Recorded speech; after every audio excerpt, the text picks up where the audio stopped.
it short, so I have questions.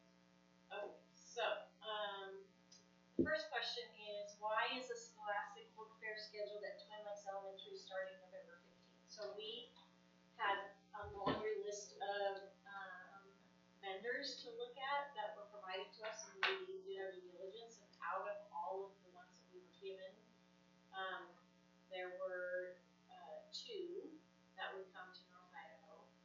One of them had a very limited selection of books. So we did look at the other one. I can't remember now which one it was, but we had some of our schools, or at least one of our schools, did use the Well-Read Moose fully, and that they did an amazing job. And so I think that kind of becomes more used. But what we found out as we were doing our research is that with Scholastic, we could let them know these are genres of books that we don't want in our book fair. So the principal and the librarian can control all the books from it. So that's why. I've never been offered before, yep. So we just said do your due diligence and make sure you're vetting the books. And I mean, there were definitely a couple schools that even when the books came and they just were like, yeah, they're not bad, but the covers aren't great, you know. And so we just pull them, and they have, you know, so it didn't seem like it was. We didn't hear any concerns from parents about the books that were provided. Yeah. But Well-Read Moose, it sounds like was a hit, and I think the only issue was just quantity. Do they have enough? If like we were all, because our elementary school do it at the same time, so that could really, you know, have an impact. But so. Does that answer the question though? Because it seems to me it's talking about schedule and November 15th. I think the issue is Scholastic books, because we have. Oh, so then it has nothing to do with the date that no. last. That's why we always do them in because it's during our November conferences. Okay. But we had a and that's right before the break, right? Or was that right before? Okay. Most schools try to do it kind of around Veterans Day, so that when they have their assemblies, family members can peruse the books. Yeah. So if parents want to come in, they're already coming in, and they just have a chance to walk. So we set aside, you know, time where parents can just walk the book fair and look at different books, and sometimes parents will set out the. Yeah, no, I'm just, the way it was worded, it's talking about schedule, November 15th, and it was about Scholastic, and I would have thought the question is, why was Scholastic chosen? Yeah. But this is talking about why was the book fair scheduled at Twin Lakes for November 15th? I don't know, so we answered all of it. There you go, thank you. They also generally schedule the book fairs around their evening conferences. Yes. Some buildings will do them in the spring, you know, but in addition to supplies, but most of them do it in the spring. And it's because parents are coming in.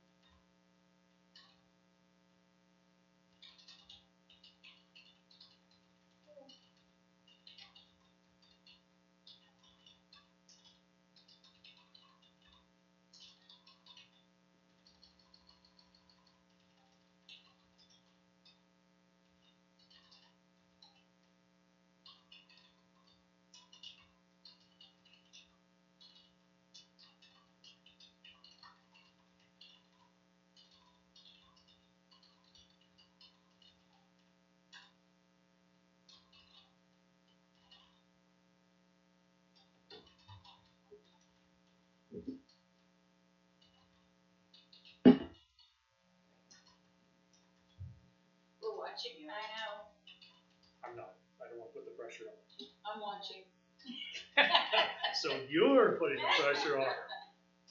We were just talking about people that Being a nurse, you want the family that are around because you don't want them watching you, tell you what to do.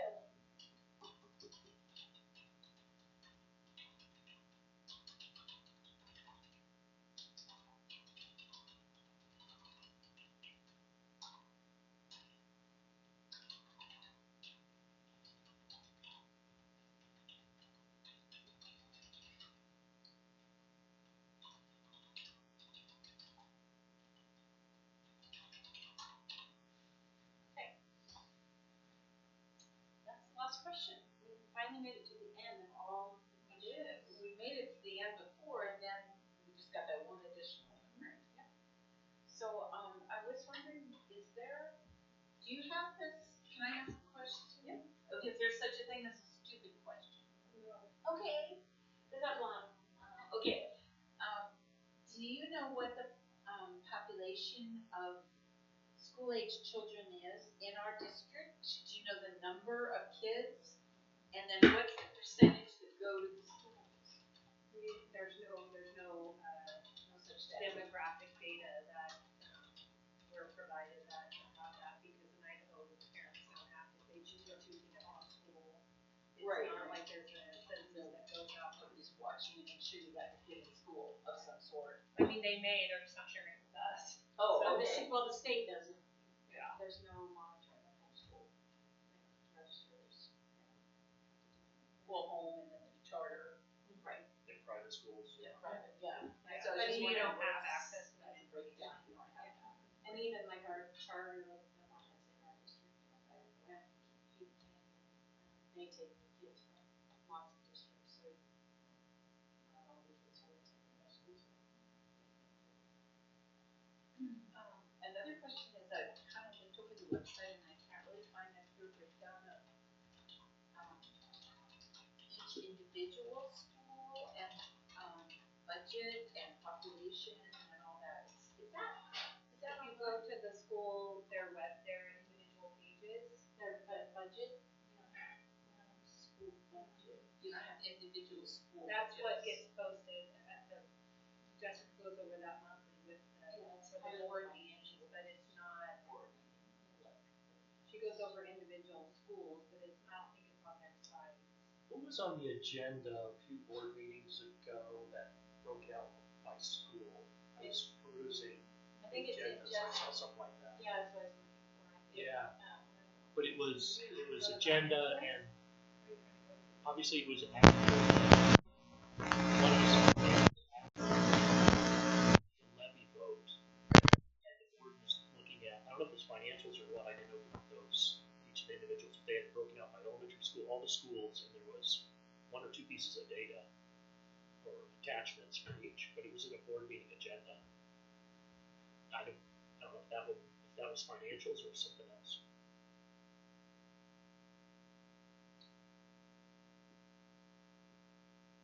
These are the full budgets. What they spent, how, each of the pages. Is that monthly? Yeah. So that's part of Jessica's financial. So it's financials, and I say, well, annual budget, and then I start, what did you look at? I'm sorry, it's okay. So I went to district expenditures, and then monthly expenditures, and then the budget. Until after December, then, you all see that the board meeting date was changed. So at the December, it was the December 18th. Yeah, that's a workshop. The regular board meeting was scheduled for December 11th, but we're moving it to the 9th because I'm having shoulder surgery on the 10th. And Lynn is at training on the 11th, so neither one of us will be on here, so Michelle's training as well. Thanks. Michelle's training a little bit, so. All those workshop meetings, the board is at those They're attending. So is that a more of a casual, I haven't been to one. It's not Robert's rules, right? No, it's question and answer. Okay, that's good. I don't ever go to the, So where is the the December email 8th your meeting gonna be? You mean the December 19th? yeah. The 9th, oh, the workshop. Workshop. I think Michelle asked us to have it back at, In the summer, because we were more last time, so we Right. were Timberlake. so this time it's gonna be at Lakeland. Lakeland High School, Lakeland Middle School, we just did it, yeah. How will we know? It'll get posted. Well, as soon as we know for sure that where it's going to be, we'll publish it on our Facebook page, but it'll be part of the first meeting. We have to just meet with Mr. Faulkner and find out what activities are happening. I'm sure the board meetings are very interesting with all the hoopla that goes on, but to me, I like to ask questions. So, you stand up there, you get 2 minutes to say something, but nobody responds. It doesn't Yeah, the really. workshops are there. Yeah, They listen, but they won't respond. They'll Yeah. listen. Yeah. It'll be in the Yeah. minutes. That's kind of, I think, protocol for all of the boards anymore.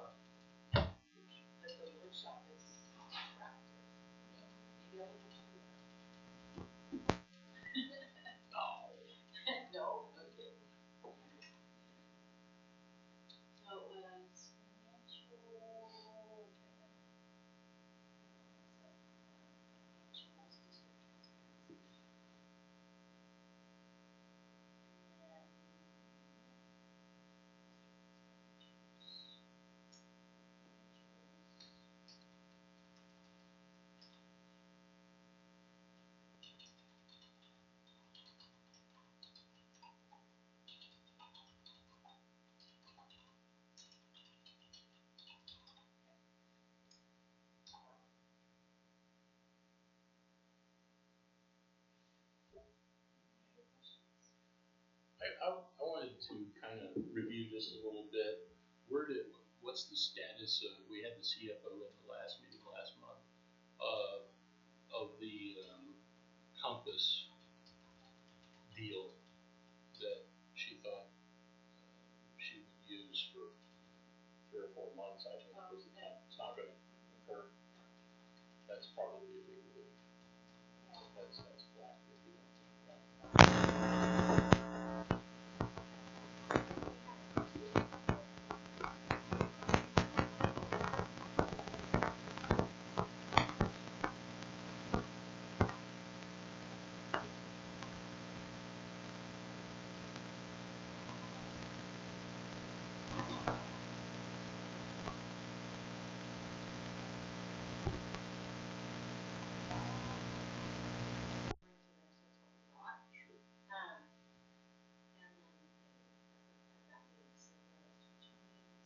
We actually Well, good.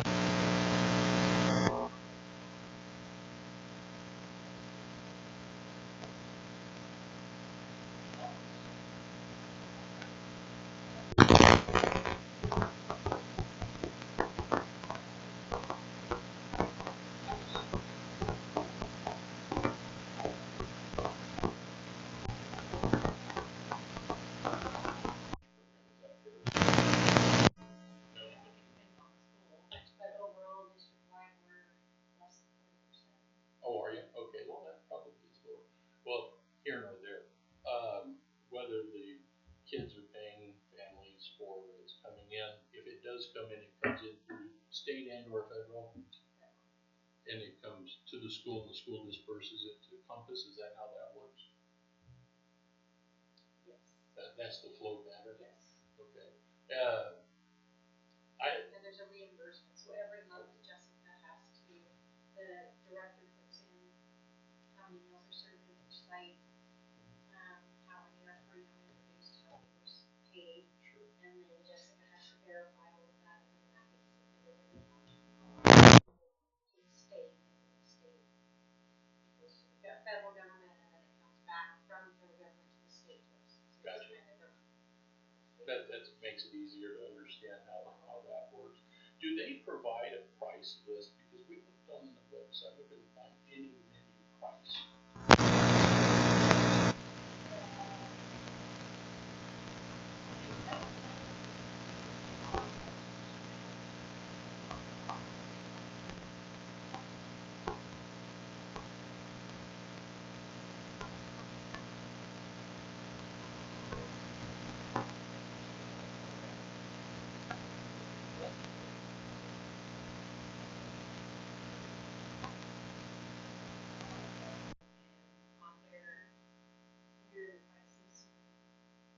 I'll tell you why I'm asking the question, because it's just how my old mind works.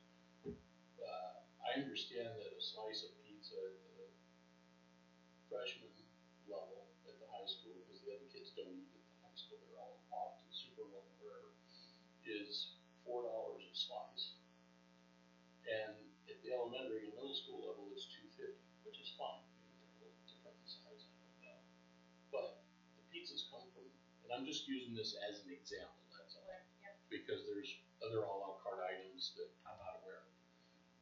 So if you get a pizza from Domino's, who's done all the labor on it, they've made it, they prepared it, they're delivering it, and you're selling it at $4 a slice, that's an 8-slice pizza. I can go in there any day and buy an 8-slice pizza for $8. $4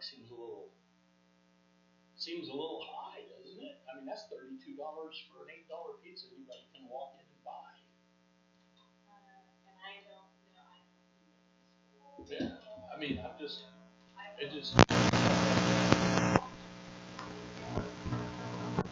Even at $2.50, you're looking at $4 for an $8 pizza.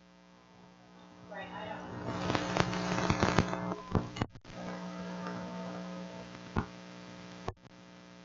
But somebody's getting the first class fee, and I'm pretty sure it's providing the service. I mean, and that's just pizza. Bottled water, I think, is $2 or $2.50.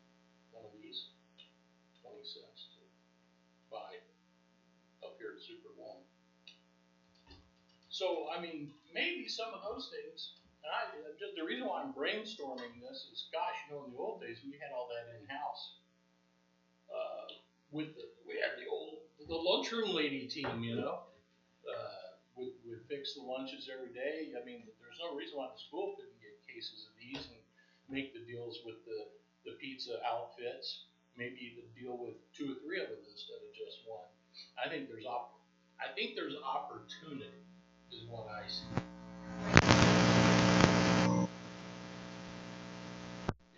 I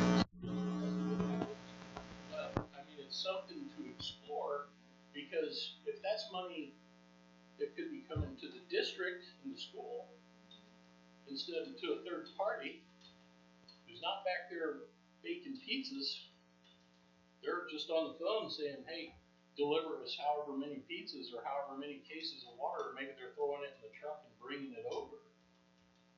That's let me bid on that deal. That's a pretty profitable. No, I'm just saying, it sounds lucrative. It sounds like a lucrative deal. One of the things we would have to look at is we don't have kitchens really. Well, you wouldn't need it if you're ordering it from Domino's.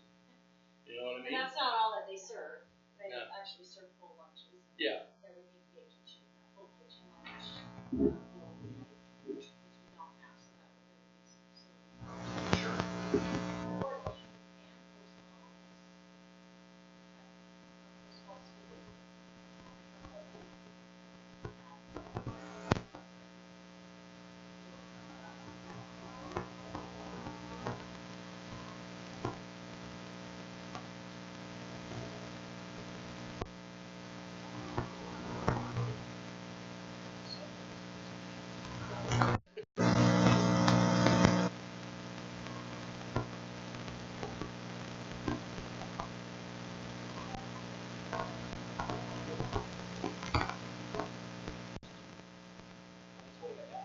Yeah, she showed it. I just didn't get a chance to read them all. Yeah.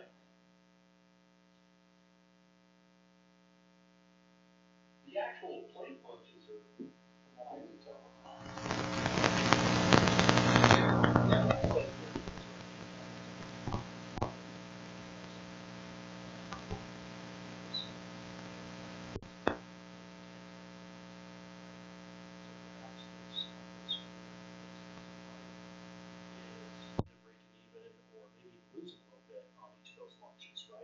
So in order to make a profit, because they are a corporation and need to stay in business, I'm all for corporate. Amen. Right? Is that maybe they're not controlled by the federal government or by something and therefore they can mark up the pizza a little bit more, so they can. But if you look at a blended margin across this whole thing, I mean, $2 for a breakfast, $3.60 for Elementary lunch. Yeah, lunch at $3.85. Yeah, those are more than fair. No, I think those are probably underpriced too. But I think you're more than compensating for it on the a la carte items, and when you've got kids going in there and they're whipping out $10 or $12 for a lunch, that's a little steep, and it comes off the corporate students could pay $3.85. And I'm a capitalist, believe me, true and true. But when you're doing it off the back of the kids' lunch program, that's maybe some. I think you got to look at the overall offering, right? So they're not making much money, if anything. Well, I think we should see those numbers, though. I don't. That's an assumption that they're not making. Well, we don't know really, because we don't have the breakdown. Correct. We won't know the cost of their lunch. But what I'm saying is at $3.85 lunch. Yeah, I don't dispute that. I'm sorry. No, I mean, I don't dispute that that's a reasonable price. And like, that could be a little bit on the low side. But somewhere between $4 a slice and $3.85 for a plate lunch, the truth lies. And it's probably a lot closer to a $4 slice of pizza. So I will look into the all-part cost. Thank you for allowing me to speak. And but you could go to the district financial page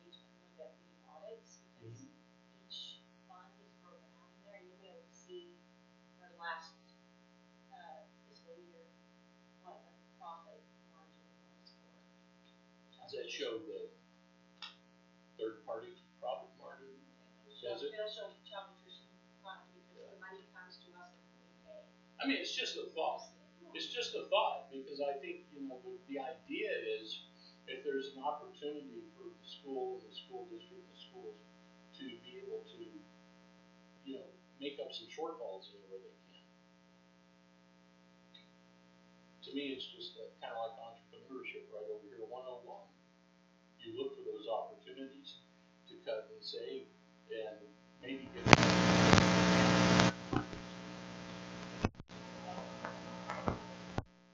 don't need to outsource everything. Yeah, well, for as long as we've had a school lunch program in Lakeland, it's been Compass who has run it. We've never had it. Nothing against them. Yeah, I no, don't know. I just know that wasn't for me, and I don't know if football still is running their own like so. But I will look into that, and it is on the financial page. Is it good? Okay, sure, I'd love to see that. And it may be the way to go. I don't know. I'm just saying it's worth a look. Now we are right now looking at every rock. That's why I brought it up. That's why I bring it up, because I know that you are. And whenever I see something that just kind of jumps off the page at me, and I think maybe there's an opportunity there. That's it. All right. Any other questions? Okay, I have questions about school buses. I heard your interview with the two pastors, and I heard you say that we're not required to have school buses. So, I mean, we do already, but I mean, if we didn't, there's that fee for the mile and a half, blah, blah, blah. We still have to pay that for every kid that doesn't? Okay. So, how many of the kids are in that range? I mean, and has anybody ever thought about, at the beginning of the year, kids that are gonna ride the bus, maybe purchasing a voucher? And then for kids that can't afford to pay for a bus, make some adjustment. But maybe everything doesn't have to be free. What I don't know is, 50 to 85% of our total transportation costs last year are reimbursed to us for our funding for this year. So we are 85 is the highest level we reimburse at. We're currently being reimbursed somewhere between 60 and 70% of what we actually paid. So our budget from the state for this year is roughly 65, 68% of what we spent last year. If we start charging kids,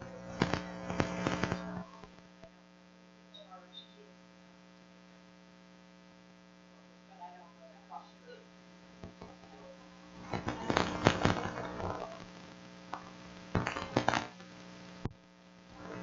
We actually have a lot of parents that drive their kids to school, and we have lots of carpooling and all of that. I mean, that already happens, but again, that's all, it's, you can't mandate that, that's parents' choice. No, I'm just thinking, Yeah. I'm just thinking that the parents, I mean, they're obviously concerned about this being, having to cut here and there. There has to be some give and take. And, Yeah, I mean, I would believe our fleets at almost all of our schools are, go out here in the morning at Lakeland Middle School and high school, and see how many cars are, and just look at Lakeland Middle School, I mean, we have a lot of parents. That traffic is Yeah. some ways really good for that. Does the bypass involve the bypass that you read about that may be coming? Oh, you don't think that's going to happen? The Lancaster over the hill, you're going to come around and then that way. It's like 8 different versions. Oh, that yeah, like this. yeah. They actually have been talking about a bridge over 41 to walk across, but Oh gosh.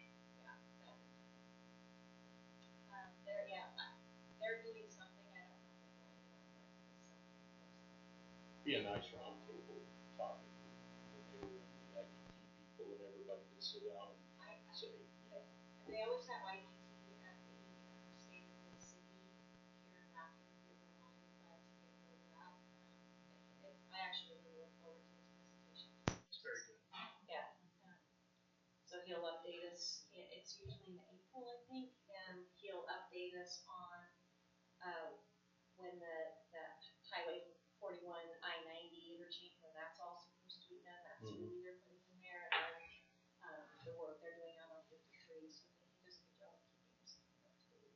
It's scary. It's just, I worry about those kids.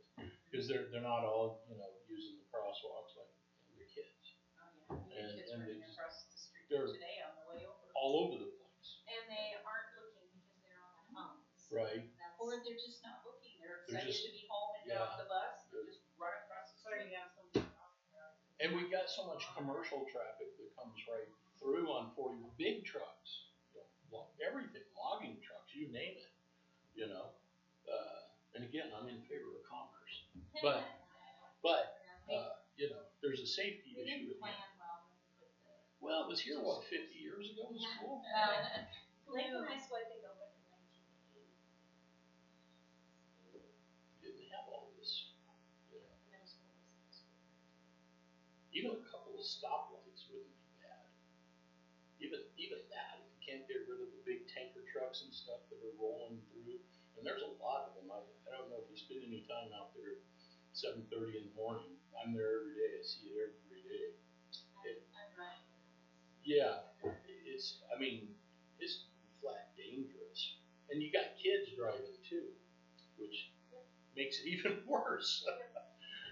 Yeah, and it's that walkway across the entrance to the Lakeland High School student parking lot scares me because if kids and parents were trying to turn left Yep. to drop kids off or to go park, and then you've got traffic coming this way, so they're not looking at if there are kids over here walking, they're looking at the oncoming traffic. Exactly. We've had kids in crossroads hit there. Yeah. Well, I hope it can get some badly needed attention. Maybe the higher minds at play can, do something. A couple of stoplights right there at where the bank's at, and maybe with the high school. We've actually reached out to Idaho Department of Transportation and asked them to look at the scenario and see what can be done. They're unwilling to do. They don't want to do it. Because we have the light right there at that interchange of 5341, and so Right. there's not enough space to have another stoplight. Yeah. And I don't know what their parameters are for that, but it wasn't enough. We also Yeah. asked if we could change where cars come from, like the middle school, back onto the highway and move it down further, so it's not right across the street like where the high school is. Yep. And they wouldn't allow us to do that either, so. Well, I just, I hope that nobody gets hurt really, really bad, because it's dangerous. There's one little suggestion, and then I'll shut up, but, on the entryway of the high school, I do see one thing that I think would help. If that were made as a one-lane entry and a one-lane exit and a right turn only, I think that would do wonders. But we used to have signs up there that says, that say, or said, no left turn, Mm-hmm. and it was like between certain times. But nobody pays attention to it. So you'd almost have to pour like a concrete barrier kind of thing, like they did at, Ace Hardware where you're coming. Oh, yeah. Where you can only turn into that one way. And I don't know if we would have to have permission from the Department of Transportation for that, because again, it's entrance and exit onto a state highway. So we have to reach out to them. What about a stripe, just like you can only, turn in this way? I think if there's not a barrier, then people will adhere to it. I see Put a it. guard. Yeah, With a person. Yeah. Well, we have people people there and they don't listen. It's kind of a free-for-all. It is. Well, it's unfortunate. So, but I would live there, I do.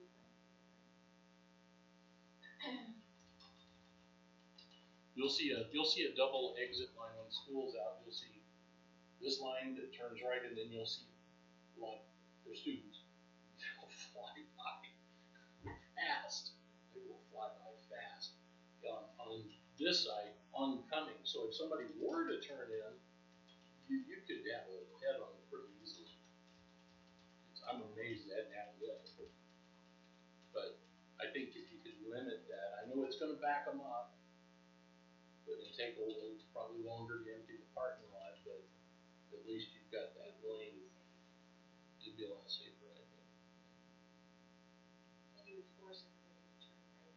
Mm-hmm. Maybe you could do it with cones. They tried that, the crossing guards, they just run them over. Are students running them over? Because you might have a say in that matter. Not always the students. Parents get frustrated because they have to get to work, and so they just want to get out to the porch. Any other questions? So do we still have, organizations, it used to be Lions, I don't know if they still do it, but do like vision exams, hearing exams, It's the even Lions a Club. dental, like bus that would come by. But, there used to be like a mobile, I don't think we have dental, I think. didn't we used to, or something like that, a We mobile have dental or well, something? We have a couple of orthodontic offices who will park in the parking lot so the kids can go out and do their tightening of their braces. Delta Dental does free sealants. So we have Athens Group this year who are getting us, but that's based on their free reduced. Yeah, so I seem to remember my kids too, yeah. So But vision and one of them. hearing is, we still have that in mind. Do they have MOUs like we require for other? Why is that? Because it's a one-time thing and kids can only participate with the permission slip. But that's a good question. Seems a little lopsided to me. We should be consistent.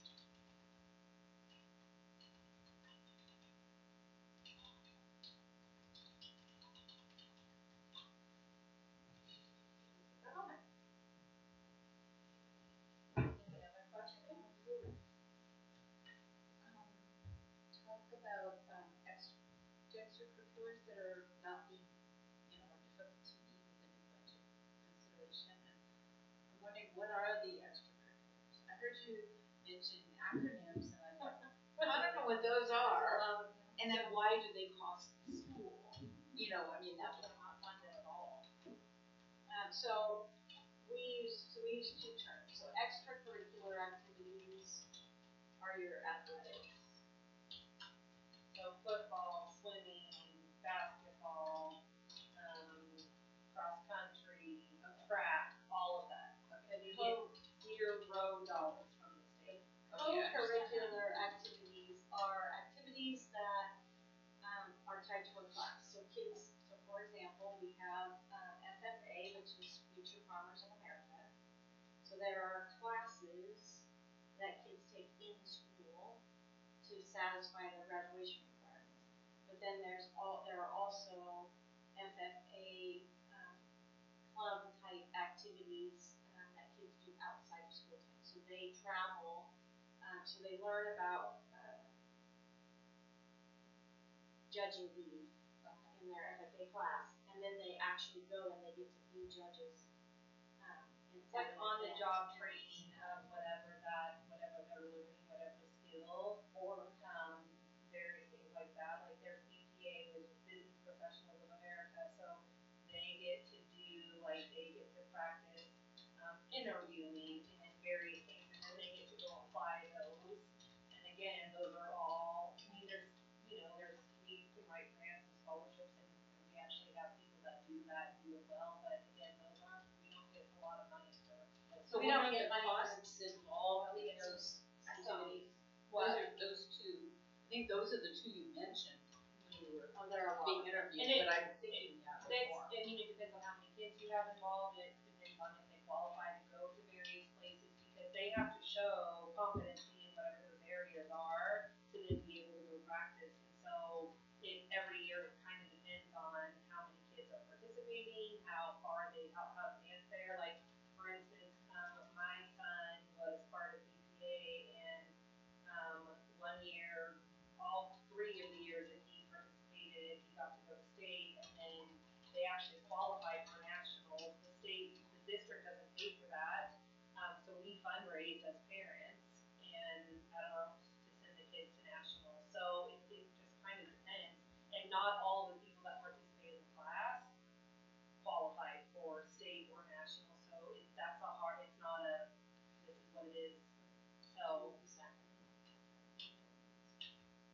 does band fall in? Is that co-curricular? or- So any kind of music, any type of. They're not required to provide music for So the music class is different than the band. so you can do band as a class, or you can compete in the animal bands. So that requires travel. So they're all tied to the class. So you can do the class and not do any of the extra stuff. You can participate in choir and not do any extra, but you also then have all these opportunities where the kids can go and showcase and advance their skills. And again, there's no money; it would solely rely on. So, and the parents' or their expectation is that this would be free, that the school should pay for it, or we don't have it. No. Is that what it is? It wasn't my expectation. No, I think so. So when in the previous superintendent who first came to Lakeland, we had a situation where we had cheerleaders who competed. Timberlake High School competed and earned a berth to state, but because they weren't football or basketball, there was no money for them to go to state, so they had to try to fundraise, and they were not able to fundraise enough to send them to the state. So even though they earned a berth, they didn't get to go. And so when we ran the levy, the superintendent wanted to make sure that we were treating all kids fairly with regard to being able to attend those things. And so what we did was we looked at the things that we were offering to kids and identified those things that the state doesn't give us any money for and tied those to the levy. So that's why the full cost of the extracurricular and co-curricular are encompassed within the levy because we don't get the money from the But state. let's just talk about football team. All of your pads, your helmets, your Which have to jerseys. be conditioned every year for state. We don't get any money for that. And I mean, I think when we were all in high school, your high school had some of those sports. They had basketball teams. Our parents didn't pay 100% of those programs. And so you can't say, well, I'm gonna give money to the 50 football players, but then I'm not gonna give money over here to the girls You basketball. can't, but parents, right, and community can contribute to those things by sponsoring.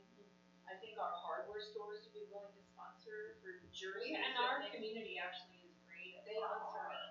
But I mean, and They there was want just an article in Idaho Ed News about how expensive it is for North Idaho schools particularly to be able to have their kids. So nobody wants to tell the kids who won a championship and have the ability to go to state, we can't send you to state because you may be able to pay for your kid, but then you have 10 other kids their parents can't afford it. What do you do? It's a football team. You can't. You have to. So that's the part where it becomes the equitable, and I think there is an expectation that there are sports for kids. People don't realize that none of it. It's not that we get a little bit of money for football. You just don't. We get zero. So I mean, if we offered what the state gave us, we would have zero extracurricular at all levels. There would be nothing. There would be no wrestling, no football, no basketball, no soccer. We'd offer because we don't get money for it. And how do you fundraise every single season? And literally $1.5 million. That's what it costs. Well, I mean, to run programs. That's a lot of money. So that's why we pay them. Maybe we can sell pizza down the slides. that's the I hard know, part. I had a high school kid on the Water. board selling a raffle ticket, and I was so happy to see him. And I told him, I said, I'm so happy to support you, because this is how I think it should be done. The kids should be out there, the community should be ready to support the kids and participate. And and those who say no to the levy, don't want their money, their property taxed, they should be taxed for service. I don't think I think there are a lot of people that are willing to serve that may not be able to give, but they can give time. So those are untapped resources, I think. I don't think that it's because they don't care about the kids. That's like a nasty word. I think we need to be careful how we divide our for and against left people, because I think that the poor people don't mind spending a little extra money. So maybe that's the best they can do. They're working and they have resources and they can perhaps, give in to that. Whereas the low people that maybe it's a hardship for them, or they don't have dog in the fight, or, whatever the reason is, that they can serve in some way. And I'm wondering and that's why I said, are there any dumb questions? Because I don't know all the ins and outs of this. Yeah, in what way would, when you say serve, what does that mean? Okay, well, I'm thinking like, do you have teachers coaching, and do you stipend them? We also have a lot of volunteers that coach that aren't stipend. Okay, that's what They that's all, what I I'm mean, saying. they There's don't a lot of turn, people that they love don't sports turn that- anybody away. I mean, we have lots of programs who have lots of volunteers, and honestly need more. Right. And so we have a lot of junior league programs where, all of our football programs at the 5th through 8th grade, that is all volunteer. We have a lot of theater programs. We have that same thing that's outside of Park and Rec, that, every single coach, everybody that manages it, they're all parents and or community members. They're all volunteering. We have a really gracious community. Oh, we do. With Spirit Lake, across the board in all of our regions, that we have a lot of people stepping up because they recognize that, we need help, and it's our kids. And so, people are very generous with their time. And honestly, we don't turn a lot of people away because we need the help. So do we have some coaches that get paid? For sure, but we have a lot of volunteer coaches as well. So, we're, it's just, again, and when you look at, for our kids to be able to play teams, to be able to compete, they have to travel. And so, it is more expensive when you have to travel, and not all parents can transport. So it's just, the article was very interesting about literally triple the cost for North Idaho schools versus schools that are in the southern, because they have an hour drive to be able to do all this competition, and where our kids are going 9 hours, 10 hours, and have to do multiple overnight trips. And so, but yeah, we have a lot of volunteers. We have a lot of volunteers that come into our schools and help because they know we need it. So again, our community is really gracious. We're always willing to have volunteers. It's not easy. Everything. It comes full circle to one of the things we talked about in that last meeting was the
between the interest and pizza and water, we're in business. All right, John.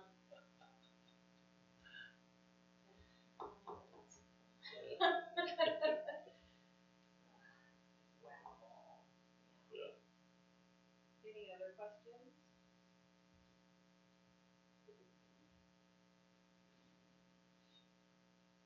No? Thank you guys for coming. And a little bit early. Well, it's always very helpful